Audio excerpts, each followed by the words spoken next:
Daniele, possiamo pure andare, grazie.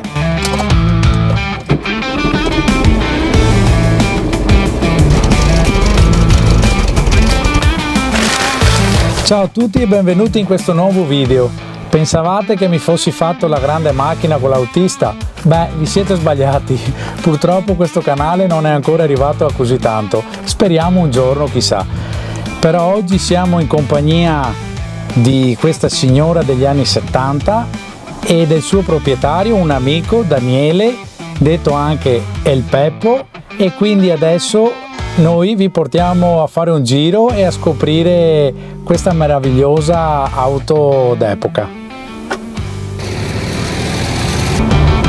Ed ecco che siamo partiti con questa meravigliosa auto e col mio amico qua Daniele, detto anche El Peppo. Ci troviamo nel Basso Padovano e oggi vi porteremo a fare un giro al mare.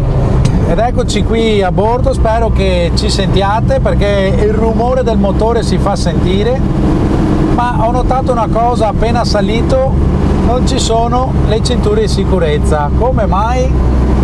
Siccome negli anni 72 non erano ancora in vigore, non c'erano ancora le cinture di sicurezza, e quindi chi ha un'autovettura anteriore al 76 non sono obbligatorie per legge, quindi essendo una macchina del 72 non sono obbligatorie. Poi ovviamente chi le vuole mettere le può mettere a suo piacere, però essendo la macchina d'epoca è bella averla come è nata e come è giusto che sia. Dopo se uno vuole mettere le mette. Ok, bene, vuol dire che male che vada oggi moriremo da eroi. Allora Daniele, parlaci un po' di questa signora del 72. Allora, mi sono innamorato di questa vettura quando appena l'ho vista, perché diciamo il colore è un bel colore panna, beige, e anche da quando l'ho presa in mano, la portiera, quando chiudi le portiere senti proprio la carrozzeria, senti la macchina, quelle di una volta, proprio anche l'odore quando sono entrato solide, poi anche l'odore quando entri in macchina, senti il profumo di antico, di vecchio, e quindi mi sono innamorato subito. Poi ovviamente come restauro bisogna smontare, pulire le cromature, tutto quanto, non è facile, è stato un bel lavoro impegnativo però soddisfacente.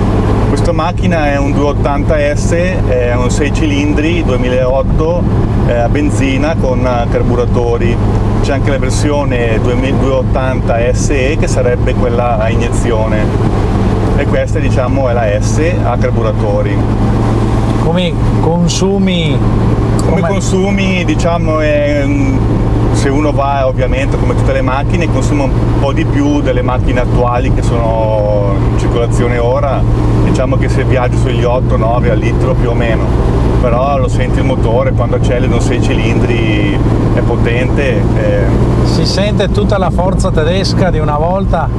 Certamente, anche perché quando l'ho smontata, diciamo, tutti i pezzi che io ho tolto non si è rotto niente, è proprio, sono macchine storiche, però ne ho fatte altre di restauri, però quest'auto ho ripreso in mano tutto quello che io ho smontato, a differenza di altre auto che ho smontato, si spaccano le plastiche, si spaccano le cromature, vengono via i pezzi, le viti non sono più buone, si sfilettavano, invece questa diciamo è rimasta tutta integra. Quindi è ancora la vecchia scuola di fare auto tedesche di una volta? Quelle di una volta, sì, diciamo era una macchina presidenziale in 4 porte, poi ovviamente c'è anche la versione, hanno fatto varie versioni, quella coupé, poi ha fatto anche la cabrio, che la cabrio la troviamo nel film Una notte da leoni.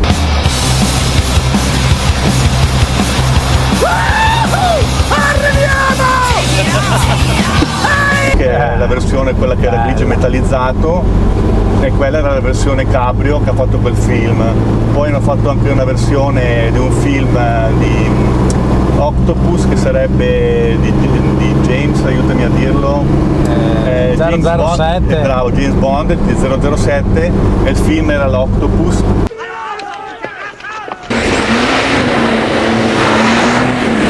Che c'erano delle scene insieme con quest'auto uguale alla mia, in 4 porte, era in colore marrone scuro, e anche quello è un bel film, l'ho visto, delle azioni, sono bellissime azioni. Che hanno usato questo modello di auto uguale, preciso, solo che è marrone al posto di beige, quindi è uguale. Beh dai, comunque si sente la pesantezza di questa macchina anche senza guidarla, stando qui a fianco si sente proprio la sua massa che viene portata avanti da questo potente motore, e quindi è veramente bello, diciamo, girare su una di queste auto storiche.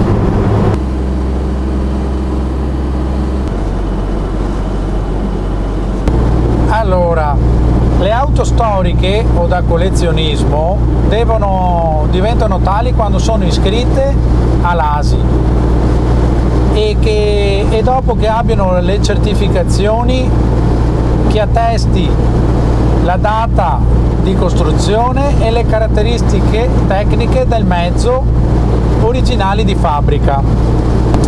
Prima del 2015 una macchina era storica dopo 20 anni, invece dopo il 2015 deve superare i 30 anni.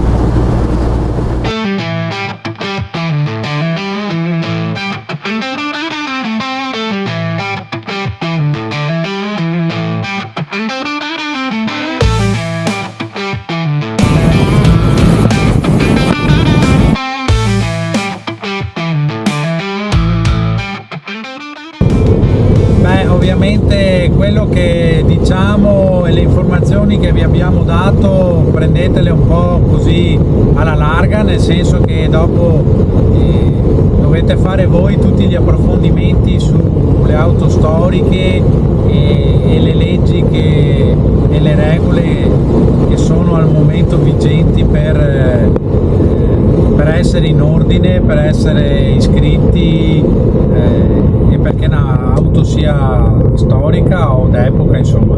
Quindi noi vi abbiamo dato un po' una infarinatura con questo video, un po' di intrattenimento e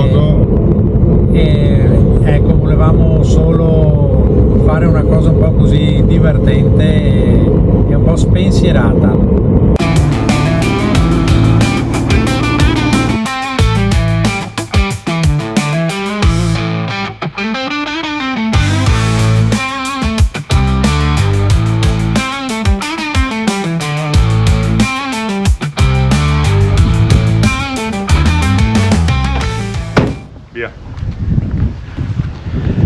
Ed eccoci arrivati a destinazione, adesso andiamo a bere qualcosa.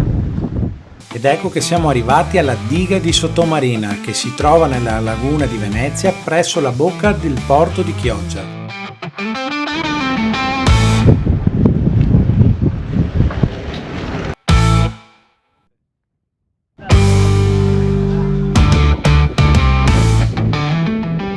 È una struttura artificiale che separa la spiaggia di Sottomarina dall'ingresso alla laguna.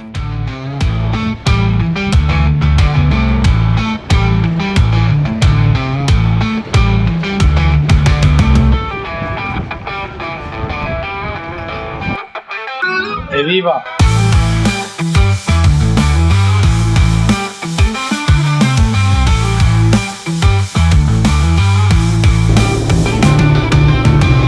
E adesso attraversiamo il ponte che unisce Sottomarina a Chioggia e andiamo a concludere il nostro video.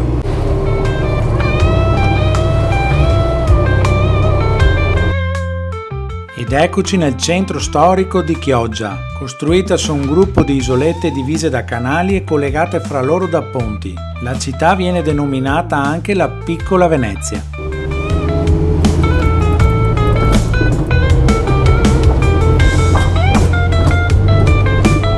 Siamo a Chioggia.